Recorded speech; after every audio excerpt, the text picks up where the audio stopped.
खटारे तालना। नमस्कार नाजरीन, मैं आपका मेज़बान गफूर कटाना। आप देख रहे हैं स्प्लेंडर न्यूज़ नेटवर्क। आज हम आपको रूबरू करवाएंगे श्री जुगल किशोर जी, जो कि मजदूर दस्तकार जूनियर के डिस्ट्रिक्ट रियासी के प्रेसिडेंट हैं एंड कुंड द्रोड़े पंचायत के सरपंच हैं।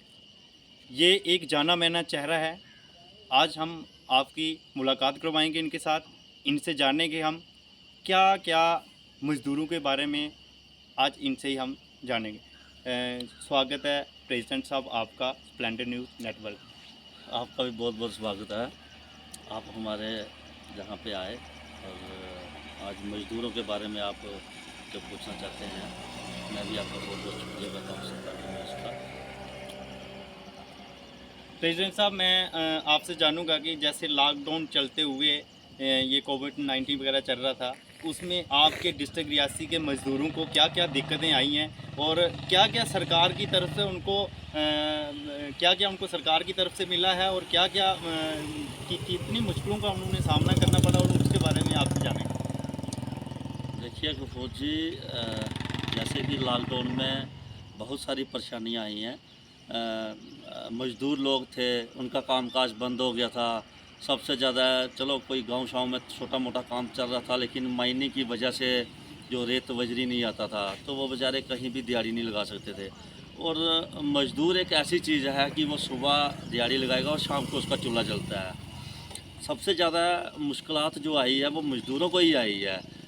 लेकिन फिर भी हमारी जो डिपार्टमेंट की लेबर डिपार्टमेंट की तरफ से अभी पीछे लॉन्च हुआ था, गवर्नर साहब ने किया था कि 1000 रुपया एक मंथली एक बंदे को दिया जाएगा जिसका लेबर कार्ड होगा। तो 2 महीने के वो पैसे इन्होंने डाले हुए हैं। लेकिन मेरी अभी बात हुई थी जो असिस्टेंट लेबर कमीशन साहब मैडम जहाँ पे आई हैं रियासी में, एक दिन मेरी फ़ोन पे ही बात हुई थी उनसे कि काफ़ी सारे लोग जो हमारे अभी रह चुके हैं, जिनको वो हज़ार रुपया भी नहीं मिला है। और ऊपर से सरकार की तरफ से ये है कि जिनके भी लेबर कार्ड बने हैं, इनके सबके खाते में पैसे जाने चाहिए। काफ़ी सारे मज़दूर रह गए हैं, किसी का अकाउंट नंबर गलत था, किसी का नाम गलत था, तो हमने वो क्लियर करके रियासी भेजे हुए हैं।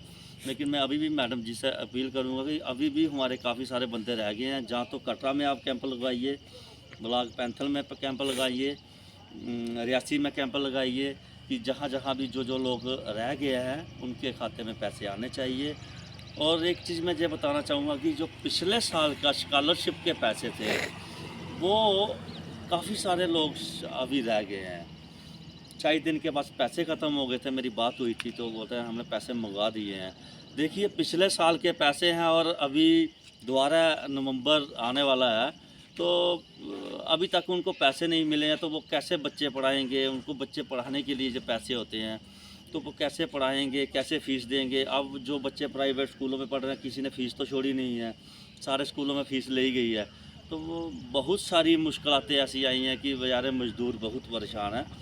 और मैं जी साहब से यही अपील करूँगा कि 1000 एक मंथली अगर एक लेबर को मिला है, उससे कुछ भी नहीं होता है। इनके लिए थोड़ा कोई जैसे यहाँ के हमारे लोकल मज़दूर हैं, चलो उनका कोई किसी का बीपीएल होगा तो उनको थोड़ा राशन फ्री मिला है। जो बाहर के लोग आए हैं, काफ़ी सारे हमारे 50% से ज़्यादा बाहर के लोग हैं, यूपी बिहार के वगैरह, तो उनके लिए कोई भी ऐसी स्कीम नहीं आई है इस लॉकडाउन में कि उनको भी कोई फ्री का राशन दिया जाए ताकि वो अपना परिवार का पालन पोषण कर सके। सर, मैं आपको कहूँगा कि जैसे सरकार की तरफ से मज़दूरों को जो फ्री में राशन दिया गया, तो आपकी डिस्ट्रिक्ट रियासी में क्या सब मज़दूरों को मिल गया?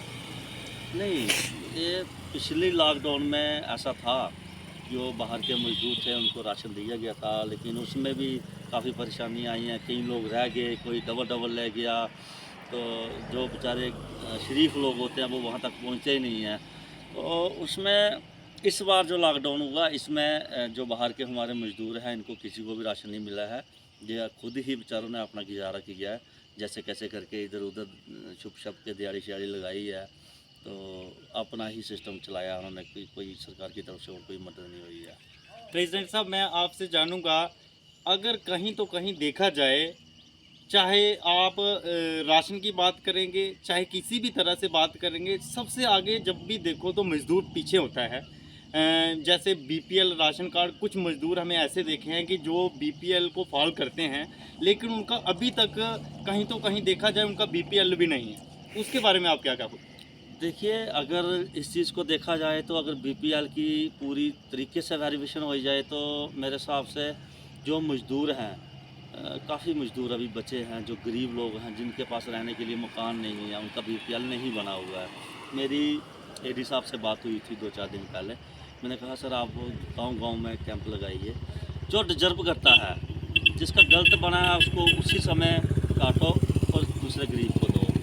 इतनी आप फॉर्मेलिटी रखी हैं, 50 बंदों के साइन करा के ले आओ, इनकम ले आओ, ये ले आओ, वो ले आओ।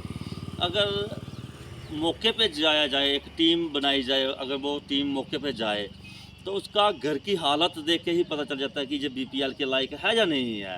तो मेरे हिसाब से ऐसा ही होना चाहिए। मैंने बात हुई है एडी साहब से, टीएसओ साहब जो कट रहा है, मेरी इनसे भी बात हुई है कि बहुत सारे मज़दूर लोग जो हैं, जो जिनके पास खाने के लिए कुछ नहीं सर है। सर जब बीपीएल राशन कार्ड बनता है, सबसे पहले बीपीएल के लिए इनकम सर्टिफिकेट मांगा जाता है। कुछ मज़दूर ऐसे होते हैं कि है वो मज़दूर है, लेकिन जब इनकम की बात आए तो उनकी इनकम अच्छे तरीके से नहीं भरी जाती है, उसकी वजह से उनका बीपीएल राशन कार्ड नहीं बनता है। इसके बारे में आप क्या कहोगे? बिल्कुल, जे हमारे पास में, क्योंकि मैं एक सरपंच भी हूँ, मेरे पास ये काफ़ी केस आते हैं, मेरी अपनी पंचायत के हैं। इसमें क्या है कि इन्होंने एक फॉर्मेलिटीज़ रखी है कि पहले इनकम सर्टिफिकेट होना चाहिए, बंदे की इनकम कितनी है। तो बहुत सारे ऐसे हैं जो बेचारे 3,000 4,000 रुपये इनकम है, लेकिन उनकी राशन कार्ड पे 10,000 या 15,000 रुपया। वो जब राशन कार्ड बनते हैं, जहाँ टाइपिंग करने वाले की गलती है, कैसे हो जाता है। लेकिन मैं अपना पर्सनली बताऊं कि मेरे पास 5-6 केस थे। मैं कटरा तहसीलदार साहब के पास गया, मैंने उनको बताया सर ये ऐसे ऐसे इनकी इनकम गलत हो गई है राशन कार्ड के ऊपर। और जब हम टीएसओ साहब के पास जाते हैं तो इनकी इनकम ठीक करो, वो कहते हैं तहसीलदार साहब का लुहा के ले आओ तो फिर हम इसको क्लियर करते हैं।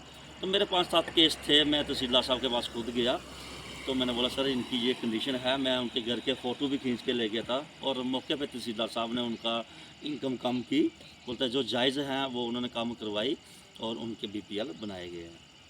सर आप कुन्न दरोड़िया के पंचायत के सरपंच हैं, ऐड कटरा के साथ में लगते हैं, और समझ लो कि आधा कटरा जो आपके अंडर में आता है। कटरा की अगर हम बात करें, जैसे कटरा में भी मज़दूर हो गए, जैसे कोई दुकान पे काम करता है, कोई ढाबे पे काम करता है, कोई होटल में काम करता है, जो मज़दूर लोग कटरा में कितनी दिक्कतें उनको इस लॉकडाउन में आई, कितना मुश्किलों का उन्होंने सामना करना पड़ा, उसके बारे में आप क्या कहोगे?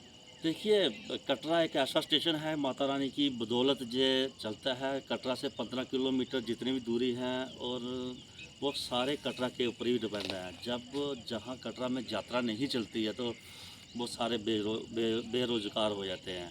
कोई घोड़ा चलाने वाला है, कोई पिट्ठू है, कोई दुकान पे है, कोई होटल पे काम करता है, कोई माला गानियाँ बेचारे छोटे-छोटे, कोई रेहड़ी फड़ी लगाई है, उनको सभी को परेशानी आई है। लेकिन जो हमारी मज़दूर यूनियन के बीच आते हैं, वो आते हैं कंस्ट्रक्शन वर्कर, जो बिल्डिंग में काम करने वाले हैं, जैसे प्लम्बर हो गया, पेंटर हो गया, लेबर हो गई, मिस्त्री हो गया जो चुनाई करने वाला होता है, जो सरिया बांधते हैं, स्टील वायर, वो आते हैं। ये जो डिपार्टमेंट, इलेक्ट्रिशियन आ गया, जो हाथ से काम करने वाले, बिल्डिंग में काम करने वाले मजदूर होते हैं, उनकी हमारे पास एक लेबर कार्ड बनता है। लेबर कार्ड की जो जिसका लेबर कार्ड बनता है वो गवर्नमेंट के साथ रजिस्टर हो जाता है, उसको ये बेनिफिट मिलता है। और काफ़ी सारे मज़दूर जो हैं, कईयों को अभी तक नॉलेज नहीं है कि हमारा लेबर कार्ड बनता है। मैं बताना चाहूँगा आपके माध्यम से कि पूरी डिस्ट्रिक्ट रियासी में 24 घंटे मैं हाज़िर होता हूँ। हमारी हर मंथली 8 तारीख को मीटिंग होती है। उस मीटिंग में हम अवेयरनेस कैंप लगाते हैं, सारे ऑफिसर बुलाए होते हैं जो भी। तो उसमें हम ये बताते हैं कि कोई भी मज़दूर जो अपना लेबर कार्ड बनाता है, अगर कोई मज़दूर का काम करते हुए एक्सीडेंट हो जाता है तो उसका खर्चा कुछ परसेंटेज तक गवर्नमेंट करती है। लेकिन अगर उसका लेबर कार्ड बना होगा, बहुत सारे बंदे ऐसे होते हैं जिन्होंने अभी तक लेबर कार्ड ही नहीं बनाया है।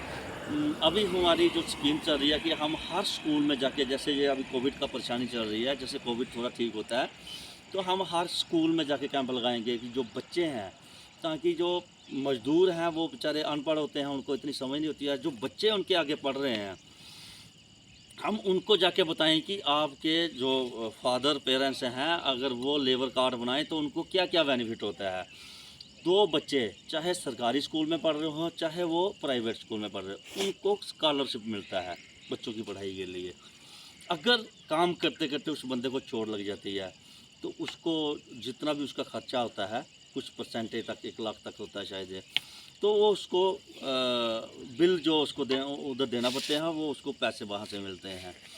उसके बाद रब ना करे किसी को ऐसा हो, अगर किसी को बड़ी बीमारी जिसको हम कैंसर बोलते हैं वो लग जाती है, तो उसके लिए भी हमारा डिपार्टमेंट पूरी मदद करता है। लेकिन हमें अवेयरनेस की बहुत ज़रूरत है। बहुत सारे मज़दूर जो हैं उनको पता ही नहीं है कि इस डिपार्टमेंट का क्या फ़ायदा होता है। जैसे कोई मज़दूर काम कर रहा है उसको पैसे नहीं मिलते हैं, बहुत सारे केस ऐसे होते हैं हमारे पास, तो उसको पैसे नहीं मिलते हैं तो वो अपने लेबर कोर्ट में जाके केस कर सकता है, वो पैसे ले सकता है, उसको पूरे पैसे मिल सकते हैं। लेकिन कमज़ोरी कुछ हमारे लोगों की भी होती है। और मैं कहना चाहूँगा कि डिपार्टमेंट से भी थोड़ी अपील करूँगा, जो मज़दूर असली मज़दूर है काफ़ी बार उसको रियासी जाना पड़ता है हेड ऑफिस में, अभी ये कमी होगी कभी ये कमी होगी, मतलब अगर उसको 5,000 मिलना है तो वो 5,000 रुपया उसका आने जाने में ही खर्चा हो जाता है। तो अभी पीछे हमारे डायरेक्टर साहब आए थे कटरा में, हमने उनसे अपील की थी कि हफ्ते में 2 बार, जहाँ 15 दिन में 1 महीने में कटरा में एक छोटा सा कोई ऑफिस बनाया जाए, ताकि जो फॉर्मेलिटियाँ उनकी होती हैं, जहाँ कोई फार्म गलत होता है तो इधर ही क्लियर हो जाए। अगर वो बार बार रियासी जाता है तो उसका वो जितना उसको मिलना नहीं है उससे ज़्यादा उसका खर्चा हो जाता है। तो उस समय हमें माना गया था कि हम ऐसा करेंगे, लेकिन वो नहीं हुआ है। हम दोबारा अभी कोई जाएंगे, कमिश्नर साहब से मिलेंगे कि हमें बहुत सारी परेशानी आती है कि मज़दूरों के लिए अगर लेबर कार्ड बना तो उसकी इतनी फॉर्मेलिटियाँ ज़्यादा हो जाती हैं। अभी हमें एक दिक्कत और आ रही है, वो दिक्कत ये है कि जो अभी लॉकडाउन में गवर्नमेंट की तरफ से आर्डर आया था कि जितने भी मज़दूर लोग हैं सबका लेबर कार्ड बनना चाहिए, तो उस समय हर पंचायत में कैंप लगाए गए थे। हमारे जो असिस्टेंट लेबर कमिश्नर थे उनकी तरफ से कैंप लगाए थे, हम उसके साथ थे, उनके साथ बैठ के हमने कैंप लगवाया, सारे मज़दूरों को बुला के वहाँ पर बनाया गया। आज भी 4,000 कार्ड जो रियासी पोर्टल में पड़ा हुआ है उनके कार्ड नहीं बने हैं। हर बंदे ने 300-400 रुपया उस समय की फ़ीस दी हुई है ऑनलाइन करने की, वो 300-400 उनका जाया गया है, उनको आज तक लेबर कार्ड नहीं मिल रहे हैं। अब जो लेबर कमिश्नर साहब थे उनकी ट्रांसफ़र हो गई है, दूसरी मैडम जी आ गई हैं, वो बोलती हैं कि नहीं आधार कार्ड, उस समय जो आधार कार्ड इनका चल रहा था कि आधार कार्ड के ऊपर जो एज होगी वो ही चलेगी। लेकिन आज जो मैडम जी ने सर्कुलर निकाला है दोबारा कि आधार कार्ड का नहीं चलेगी, आप स्कूल सर्टिफिकेट दीजिए, जहाँ हॉस्पिटल से सीएमओ साहब का सर्टिफिकेट चाहिए। अब काफ़ी सारे जो हमारे मज़दूर हैं वो बेचारे अनपढ़ हैं, ना वो स्कूल गए हैं, ना उस समय उनकी डेट ऑफ बर्थ थाने में है, वो हमें काफ़ी मुश्किलात आ रही है। तो मैं यही कहना चाहता हूँ सरकार से कि इसका आधार कार्ड को ही माना जाए, ताकि उसके ऊपर जो एज है प्रूफ है वो ही लिया जाए। आधार कार्ड तो सबका बना हुआ है। अब वो मज़दूर अगर कहता है, मान लो कि रियासी में सीएमओ साहब के पास कि मैंने आज अपना date of birth age proof बनाना है, तो आगे वो नहीं आए हैं, या कहीं बिजी हैं, वो बेचारा जाएगा, 2 बार जाएगा, तीसरी बार भी उसकी मुलाकात नहीं होती है, तो वो क्या कहता है, छोड़ो यार मैं क्या करना बना के। जैसे मैं आपसे जानूंगा कि जैसे आप बोल रहे हैं कि पूरी डिस्ट्रिक्ट रियासी में जो जो कार्ड पेंडिंग पड़े हैं, जो जो लेबर कार्ड पेंडिंग पड़ा हुआ जो बन गया, वो क्या कोई सिफारशी में बने या कैसे बने, और जो पेंडिंग पड़े हुए हैं वो अभी तक क्यों नहीं बढ़ रहे हैं? देखो उस समय इनको ऊपर से प्रेशर था कि ज़्यादा से ज़्यादा कार्ड बनाओ, इन्होंने अपना टारगेट पूरा करना था, उस समय ऑनलाइन करवा दिए। अब जो मैं एक दिन गया था, मैंने पता किया कि 4,000 के करीब वहाँ पे जो लेबर कार्ड पेंडिंग पड़े हुए हैं उनको अभी अप्रूवल नहीं हुई है। तो अब मैंने पूछा जब, तो ये कह रहे हैं कि इनका किसी का एज प्रूफ नहीं है, आधार कार्ड का नहीं चलेगा। अब वो बेचारे एज प्रूफ बनाने जाएंगे तो टाइम बड़ा लगता है, तो काफ़ी परेशानी आ रही है। बंदे 4-4 बार होके वापस आ गए हैं, कईयों के पैसे नहीं आए हैं, कईयों को ऐसे भी हैं एक किस्त आ गई है, दूसरी किस्त नहीं आई है, तो वो काफ़ी परेशानी आ रही है। मैं अब इसके बारे में इसके बारे में आप क्या एलजी साहब को क्या अपील करना चाहते हैं, जो मज़दूरों के बारे में जो कार्ड वगैरह पेंडिंग पड़े हुए हैं, जो नहीं बन रहे हैं आपके? देखिए गफूर जी, मैं एलजी साहब से यही अपील करूंगा कि मज़दूर के लिए थोड़ी फॉर्मेलिटी कम की जाए, ताकि वो अपना लेबर कार्ड बना सके, और लेबर कार्ड बनाने के बाद वो अपना बेनिफिट भी ले सके। जैसे कि पिछली बार के जो लेबर कार्ड बने हुए हैं, मेरे हिसाब से 200-250 बंदा ऐसा है अभी जिनका स्कॉलरशिप अभी तक नहीं आया है, पैसे ही ख़त्म हो गए हैं। वो बेचारे बस रोज़ाना हमारे पास आते हैं, कब आएंगे पैसे जी, कब आएंगे पैसे, तो हम भी उनको बोलते हैं कि आ रहे हैं, आ रहे हैं, आ रहे हैं। मेरा कहने का मतलब यही है कि अगर जब मज़दूरों के लिए अगर कोई स्कीम है तो उनको पूरा बेनिफिट होना चाहिए, और कम से कम जितना कम हो सके उतनी फॉर्मेलिटी कम होनी चाहिए, ताकि हर मज़दूर इसका फ़ायदा ले सके। आप सुन रहे थे हमारे साथ मजदूर दस्तकार जूनियर के डिस्ट्रिक्ट रियासी के प्रेसिडेंट श्री जुगल किशोर जी एंड सरपंच कोन दरोड़िया के, जिनका मज़दूरों के बारे में बहुत अच्छी इन्होंने बातचीत की। इनका साफ तौर पे कहना है कि जो मज़दूरों का जैसे लेबर कार्ड वगैरह बन रहे थे, कुछ मज़दूरों के जो लेबर कार्ड हैं वो पेंडिंग पड़े हुए हैं। अगर कहीं तो कहीं देखा जाए तो मज़दूर ही एक ऐसा है जो सब जितना मज़दूर करता है, हर एक काम जो मज़दूर ही करता है। और इनकी अपील रही है, इनकी तरफ से अपील है एलजी साहब को कि मज़दूरों की फॉर्मेलिटी कम की जाए, ताकि मज़दूरों का लेबर कार्ड बन जाए, जो मज़दूरों की परेशानी है उनको हल किया जाए। इसी तरह आप देखते रहिए स्प्लेंडर न्यूज़ नेटवर्क। मैं गफूर कोटाना, नमस्कार।